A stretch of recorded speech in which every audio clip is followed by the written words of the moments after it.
Assalamualaikum warahmatullahi wabarakatuh. Salam sejahtera untuk kita semua. Salam Om Swastiastu, Namo Buddhaya, salam kebajikan. Ingin memperkenalkan diri, saya Kurotoyun dengan NIM 212149, Prodi Manajemen Fakultas Ekonomi Bisnis Universitas Mimagraha. Di sini saya akan menjelaskan terkait implementasi manajemen kinerja yang dilakukan oleh Google. Yang pertama itu fase planning. Yang pertama, fase planning, dengan tujuan menetapkan tujuan kinerja yang spesifik, terukur, dapat dicapai, relevan dengan posisi dan sesuai strategi perusahaan. Tujuan ini biasanya ditetapkan dalam bentuk OKR. Yang kedua itu prioritas yang jelas. Google menekankan pentingnya peraturan prioritas yang baik dalam fase perencanaan. Mereka memiliki OKR paling relevan dan berdampak tinggi untuk setiap periode penilaian, biasanya per kuartal atau per tahun.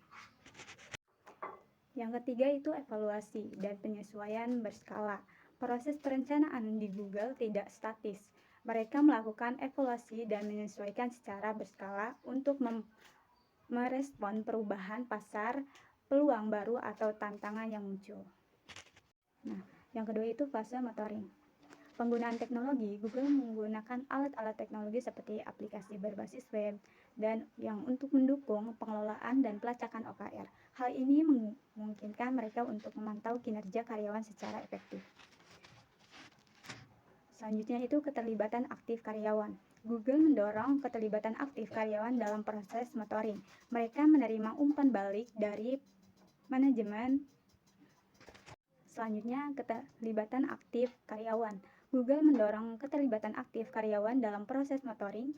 Mereka menerima umpan balik dari manajer dan karyawan untuk merefleksikan pencapaian dan mengidentifikasikan tantangan serta merancang langkah-langkah untuk meningkatkan kinerja di masa depan. Nah, selanjutnya fase reviewing. Yang pertama, evaluasi mendalam. Pada tahapan ini, kinerja karyawan dievaluasi secara mendalam berdasarkan data yang dikumpulkan selama periode pemantauan. Evaluasi ini mencangkup pencapaian tujuan, pengembangan keterampilan, kontribusi karyawan terhadap perusahaan. Yang selanjutnya itu feedback jujur. Feedback yang jujur menjadi elemen kunci dalam tahapan ini. Hasil review digunakan untuk membuat perencanaan yang lebih baik terhadap karyawan, seperti perencanaan program pelatihan untuk pengembangan dan kompetensi.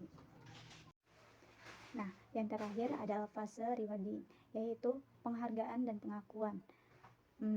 Dalam tahapan ini, perusahaan memberikan penghargaan dan pengakuan kepada karyawan atas pencapaian dan kontribusi mereka. Penghargaan dapat berupa peningkatan gaji, bonus, promosi, pengakuan publik, atau penghargaan lainnya sesuai dengan kebijakan perusahaan. Selanjutnya itu motivasi dan retensi. Adanya penghargaan ini secara tidak langsung dapat memotivasikan karyawan untuk terus berkembang dan memberikan kontribusi terhadap perusahaan. Nah, itu adalah salah satu